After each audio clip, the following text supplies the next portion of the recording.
quickly say that we had some sound issues last week. I apologize for that. Our loyal viewers pointed out several times how we didn't have any sound. We did have a mechanical issue that we were able to solve with a new microphone cord, so it looks like we're good to go for today. With that being said, I'll turn over the floor to Animal Control Supervisor Patty Beckman to talk about a recent investigation.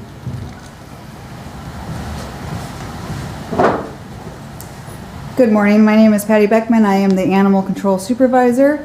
On Sunday, September 7th, we responded to an apartment in the area of West 85th Street in South Minnesota for a man that was bit by his pet venomous snake. Later identified the snake was African forest cobra. The man was transported to the hospital to seek medical treatment. When Animal Control did respond, we were made aware that there were 2 cobras in his bedroom loose, along with a confined eastern diamondback rattlesnake. So Animal Control was able to get into the apartment, remove the loose cobra safely. We also removed the rattlesnake as well, and all snakes were transported yesterday to Reptile Gardens in Rapid City. So at this point in time, we are early into the investigation. We can only share limited details with that. We do want to make it known that it is illegal to own any venomous snakes in the city and the state, unless you are a zoo. The reason is for the danger that they present, obviously. Given the situation that happened on Sunday, you're not only putting yourself in danger when you own these animals, but you're putting the community and law enforcement who has to respond to remove these animals. So, any questions? Was it known where he got these snakes from? Not at this time. And so the snakes were taken to Reptile Gardens because they were illegal to own, I'm assuming?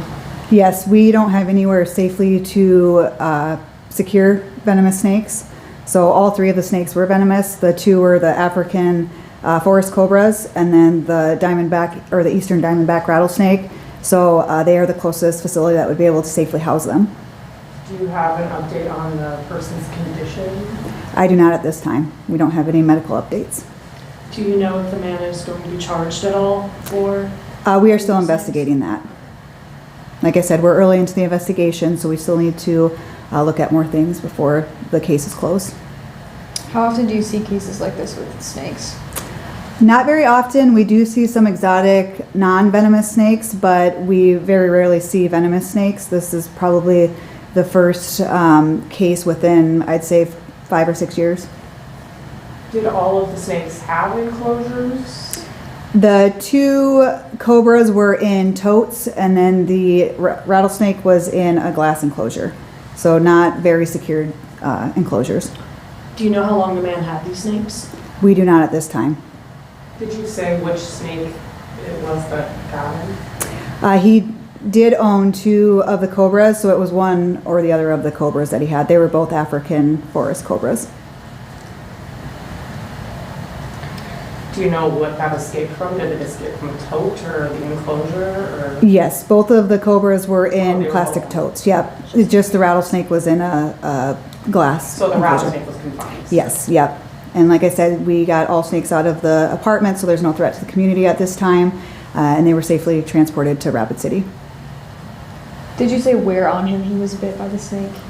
I do not believe I can release that information at this time. If somebody believes they know someone that might have one of these illegal venomous snakes, what should they do? How should they get in contact with you, or, is there a process for this? Yes, they should contact Animal Control, the 605-367-7000 number, and report it, and then we can look into it, and then we'll take actions as needed to get those snakes safely removed out of the community.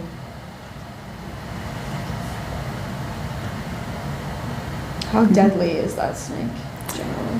Per Google, it's one of the 4th venomous, high venomous snakes, from what I read, so I don't know, take that with what you want.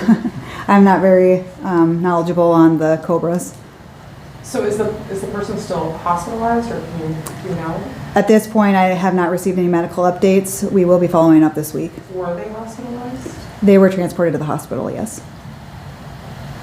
And do you know what might have instigated the cobra to bite him?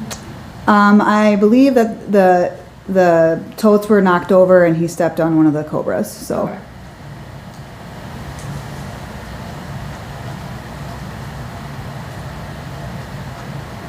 Any other questions? No? Okay.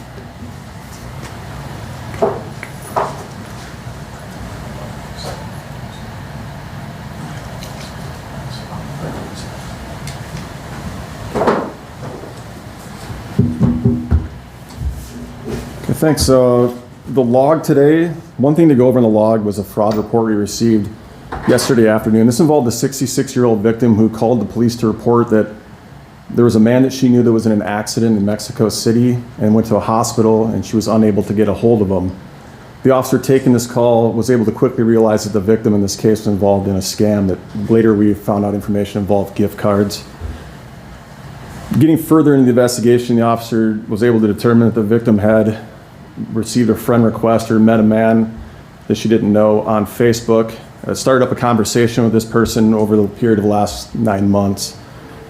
During that time, she communicated with the man via an app. I'm not exactly sure which app it was, but it wasn't on the phone. It was just through the app that she was using, and said that in that 9-month period, she'd sent over $60,000 in gift card information to this man.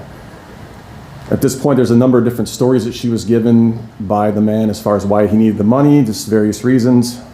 Just another reminder about, we see these kind of calls pop up once in a while. Usually the dollar amount's a lot lower than this. This is a pretty high dollar amount, but it's just a friendly reminder for everybody to take some time to look into these matters a little further. If somebody you haven't met before is discussing sending money, whether it's gift cards or any type of money, have a conversation with somebody about it. Talk to a family member if you can.